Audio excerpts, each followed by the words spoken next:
that the absolute number of companies has been going down, but the other measure is the board seats. And it's the board seats where Latinos are invisible.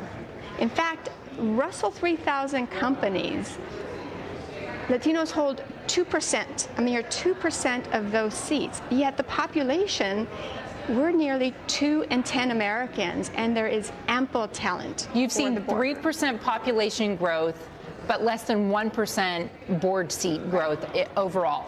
Let's talk about who's doing a good job and who's not. Let's look at, for instance, Amazon and Costco, some of the biggest companies out there that don't have Latino representation, Berkshire Hathaway and United Health. Why? Why don't they have someone sitting on their board who's representing, especially who their customer base is? Well, the first thing you mentioned was Latinos are the least represented on board seats. And we have the widest gap to close compared to the talent pool. But what's more, and what you mentioned, is over the last 10 years, we have lost ground.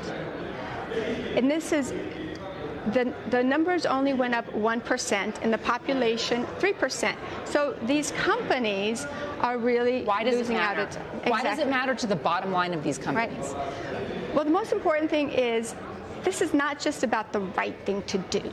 This is good for business. Latinos are driving business growth in the U.S. There's plenty of talent, and the market share is huge. Boards without Latinos are incomplete. We're 2 in 10 Americans.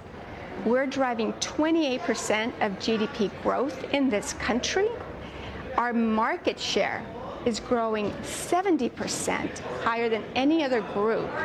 And by the way, in the employment base, Latinos contribute 72% of new entrants to the workforce. This is the current new America mainstream. What's the big piece of advice, one piece of advice to companies out there that don't already have a Latino board director? You're missing out on the talent, the perspective that can help drive growth. This is about shareholder value.